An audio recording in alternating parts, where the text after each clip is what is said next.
Hello and welcome to another Warhammer 40k Imperial Guard Tactics video, and today we will be covering the last of the dedicated transports for the Imperial Guard, but not really the Imperial Guard, really the Militarum Tempestus. Yes, you can probably guess it is the Taurox Prime.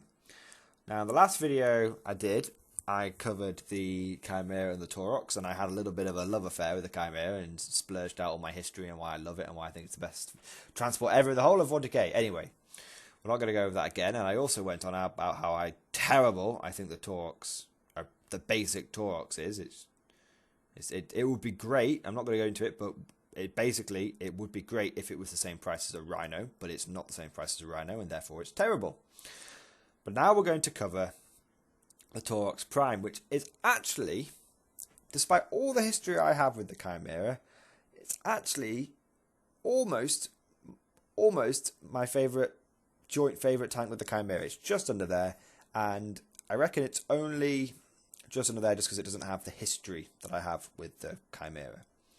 Because I honestly think the Taurox Prime is fantastic, and this is mostly obviously going to be a video directed towards Militarum Tempestus players, but a lot of guard players themselves like stormtroopers. You know, they're cool. They're our way of basically getting space marines that aren't really boring and rubbish that space marines are. I'm only joking. Anyway, the Taurox Prime is fantastic, and it's very versatile, and it only has one downside. I'm going to cover that downside at the end, but it has so many good things about it. It's what the Taurox basic should have been. There should be no difference. There should be no such thing as a Taurox and a Taurox Prime. There should just be a Taurox, and it should be the Taurox Prime. Okay? Because the base Taurox is a waste of space. It wasn't asked for and it wasn't needed. The Taurox Prime, however, is very good. Let me tell you why. So we'll start off with its stats, which is its ballistic skill 4, because it's crewed by stormtroopers. Yes, this transport is only available for stormtroopers. You cannot purchase this for any other unit apart from Tempestus Scion command squads and Tempestus Scion squads. Not for your basic guardsmen, not for your veterans, not for your company command squads, not for your tech priests, not for your commissar. No. Only for your stormies. That's why it's ballistic skill 4. Again, it suffers from the problem that the basic Taurox has, which is its front armor 11, side armor 10, rear armor 10, 3 hull points. However, this is where it starts to get good straight away. Vehicle, fast transport, excellent. Suddenly this thing is doing what the basic Taurox should be doing, which is speeding your guys into the heart of the enemy, or able to redeploy quickly. I mean, sometimes, if you've got a close combat based army coming at you, sometimes it's not necessarily the best idea to meet them head on with a bunch of cardboard boxes on wheels. Sometimes it might be best for you to constantly redeploy, constantly retreat, and there's no better way of doing that than to be able to retreat 12 inches a turn and fire all your weapons at full ballistic skill. I love fast vehicles. I love heavy vehicles and I love fast vehicles. I'm not so keen on stuff that's in between. But you remember how I said all your weapons? That's right, because the Taurox Prime comes with a minimum of 2 guns. Okay? It comes with the Taurox battle cannon and a twin-linked hotshot volley gun. We haven't really covered hotshot weapons all that much so far in the series. So it'll be interesting. This is good to talk about hotshot guns, because I really like hotshot guns.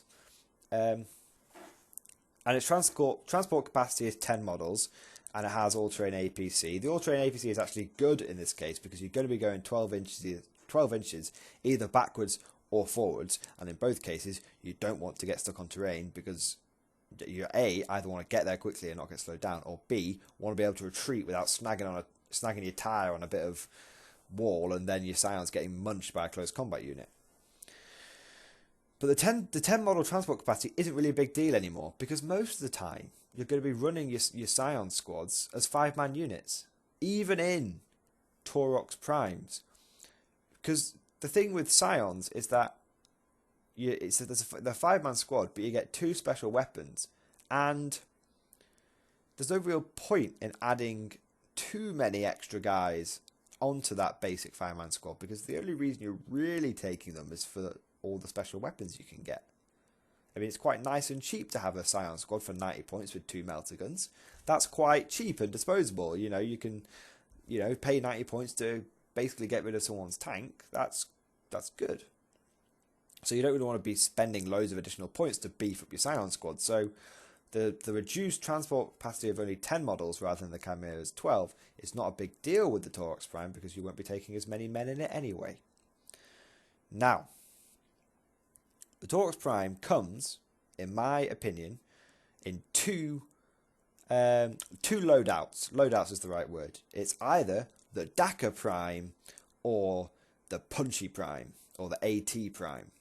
Okay, now the Daka Prime is very simple. You want to put out as many shots as possible from your Taurox Prime. And the way you do this is by looking at the weapon options that you get. And the first one is you may replace the Taurox battle cannon with a twin-linked Taurox Gatling cannon. Excellent. And it's so important to remember it's a twin-linked Gatling cannon. Now, the Taurox Gatling cannon is a mini Punisher cannon. So it fires 10 shots at ballistic skill 4, but it's only strength 4 AP dash. Whereas a Punisher cannon is strength 5 AP dash, but fires 20 shots. Now, interestingly, the fact it has less shots isn't the big poo-poo that a lot of people say it is, because your ballistic skill 4 twin linked, which means you're actually probably going to be hitting with nearly all 10, which means you're hitting with as many as you would if you were taking a basic Punisher cannon. So that's good. So you want to take the Taurox Gatling cannon, because suddenly you're doing better than the Taurox Gatling cannon, because the Taurox battle cannon is terrible on its own. The Taurox battle cannon is a small blast, strength 7 AP 4 weapon, and that's just not very good. I just have to tell you, that's just not very good. Okay. So I've got a dry throat.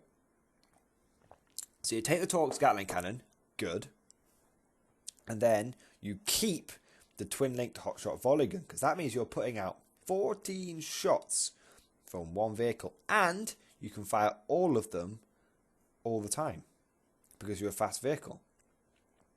That's good. Now, if you have 5 points left over, consider a heavy stubber on there as well for the maximum 17 shots. However, it is very optional, because it's very optional because it makes you not want to zip around all over the place, which is what your Tauroxes are good at. Your Tauroxes are very good at zipping all over the place and putting out 40. Your Daka Primes, I should say, are very good at zipping all over the place and dackering down infantry units. And because all the weapons are relatively short range, because you've got the 24-inch range Punisher cannon and the 24-inch range hotshot volley gun, what you'll tend to find with your Daka Primes is you'll either run them with a squad of 5 Scions in with either flamers or plasma guns, or maybe even melter guns. In fact, they're very versatile. I'd say I prefer the Daka Prime over the Punchy Prime, because what you can do is with the Daka Prime, if there's a big blob, let's say there's an orc mob of 20 or 30 orcs, you can spend 2 turns just skirting around them, dackering them to death, and then at the final minute, getting close, move 12 inches forward, put another Daka round into them with your 14 shots, and then flame what's left over. That's good. Or if your opponent has an infantry unit in a vehicle, what you can do is you can drive up to them, melter gun or plasma gun the shit out of the transport and kill it, and then Daka Prime what's left. So it's really good, because the Taurox Prime has 2 fire points, 1 on each side. Two on each side, I should say. So it's got 4 fire points, 2 on one side, 2 on the other. So you can only ever use 2 at any one point. So it's a bit annoying that you can't use all 4 at the same time, but it doesn't matter, because you've got stormtroopers in there and they only get 2 melter guns. So you see how from the get-go the Daka Prime is built from the ground up to cater to stormtroopers, and it makes sense. There's at no point are you going, well, that doesn't make sense on the Taurox Prime, because at every level it functions. Okay, it functions as being a fast maneuverable transport because it has the fast special rule. It functions as a fire support platform as well because it has the fast special rule. It functions as a transport because even though it's only got 2 fire slots, the people inside are only going to have 2 special weapons to shoot out. It functions by having a reduced transport capacity because you're not going to have as many guys in there. At every point the Taurox Prime works, which is why I love it. And it's Blizzard Skill 4, which is great. You love, all guard players love Blizzard Skill 4. That's why everyone, has a love affair with bloody veterans. Anyway, I mean, I prefer mass Blizzard Skill 3, but when using when my army is built around Blizzard Skill 4, it's good that the transport has it as well. So that's the Dakar Prime, which is my favourite. It goes around and it puts out a lot of shots. And people don't expect it. Because don't forget, your Hotshot Volley Gun is twin linked. So you're putting out 14 twin link shots at Ballistic Skill 4 at 12-inch range. Right, I'm not going to repeat myself again. Boom. Dakar Prime is good. Now, the Punchy Prime is completely different to the Dakar Prime in its loadout. What you do is you replace a Taurox Battle Cannon, not with a Taurox Gatling Gun, but with a Taurox Missile Launcher. Unfortunately, it does cost 20 points, which means you're now rocking a 100-point transport. Okay. And you replace the twin-linked hotshot volley gun with, for free, for the low price of nothing, a twin-linked autocannon. And what this does is it means you are putting out 4 shots a turn, which are fairly punchy, because the autocannon is twin-linked, strength 7, AP 4, and the Taurox missile launcher, I believe, only fires crack rounds, but I'll just check now. T for Taurox missile. Oh no, it can fire frag as well. So Taurox missile launcher, but you're never going to use frag because you have plenty of access to in the guard to like frag grenades and frag missiles. You don't need that. No, what you use the Taurox missile launcher for is the heavy 2, strength 8, AP 3 crack missiles, 48-inch range. Yes. The Dakar Prime specializes in getting up close and rinsing your opponents. The Taurox Prime doesn't need to get close to the enemy. The Taurox Prime can sit back at 48-inch range and plink away, which somewhat, not entirely, but somewhat mitigates its expensive cost. Because it's going to be, hopefully, a long way from the enemy a lot of the time, it's less likely to receive the brunt of your opponent's close-range firepower, which means you can sit back and use it as a fire support platform. But, and again, this is why the Taurox Prime is so good, it has the capability, it has the versatility to be able to, in a pinch, zip straight down the flank of an enemy, get on the side or rear armour of his vehicle, and shoot it to death. Because it's a fast vehicle. You can, in one turn, go forward 12, flat out 12, and then in your second turn, hit his, go another 12 and hit his side or rear armour. You could have a trio of punchy primes. Send, just imagine this theoretical situation. You send one down one side of the Imperial Knight, one down the other side of the Imperial Knight, and one on the front of the Imperial Knight. Suddenly, his ion shield can't cover everything, and he's taking, crack missiles on his side and rear armour. A lot of Knight players like to get them in close and personal, which means they often can expose their rear armour. So, it's something to remember. Now, so they're the 2 variants of the Taurox Prime. They are all good. You can tell that I like it. However, I did say at the beginning of the video, and I have hinted and alluded to it during the video, that there is a big problem with the Taurox Prime. And that's the price tag. 80 points. It's just too expensive. It's good. It's fantastically good. But is it worth 100 points? And I can honestly say, with wholehearted confidence, maybe it's worth it. whenever I have used, put it this way, okay, my initial reaction when seeing that basic cost, and it's not really 80 points, is it? It's a minimum of 90, because you're either taking it as a Daka Prime or a Punchy Prime. I tell you now, never ever keep the basic battle cannon. It is rubbish and will let you down at every opportunity. So you're paying at least 90 points for it before any real upgrades. I can say wholeheartedly, every time I've used them, I've been really impressed. And every time I've used them, my opponent has gone, wow, I didn't expect that little tin can to put out that much firepower. Okay? So, they are good. But they are expensive. I just don't know how competitive they are. I will definitely say that if you are taking a pure or almost pure Militarm Tempestus force, you need Taurox Primes. Okay?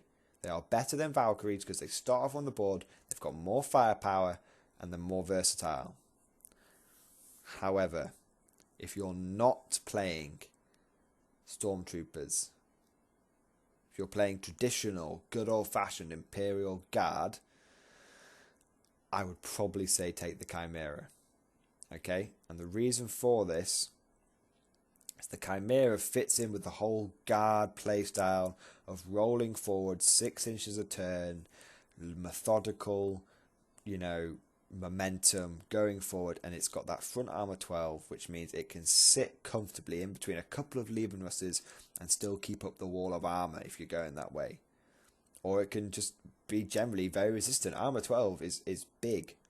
In the day and age of Tau, with all their strength 5 basic shooting, armor 12 is a big fucking deal. So, to recap, I really like the Taurox Prime. I think it's a fantastic transport. It has no downsides apart from its price tag. But every time I've used it, I've generally found it really, really good. So I don't know, but I would say it is a fantastic transport, the Taurox Prime.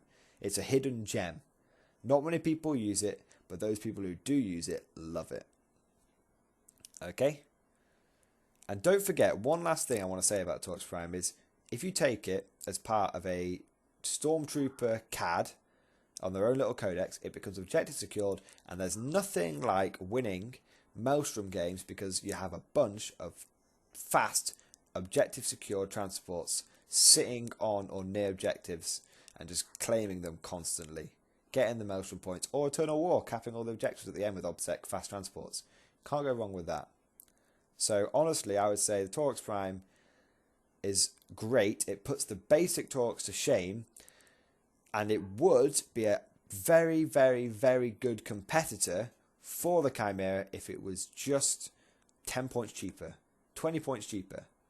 But as it isn't, I can only say it's semi-competitive for a Guard player, but it is a must-have for a Stormtrooper player. Thank you for listening. I hope you found this useful, and I'll see you guys next time.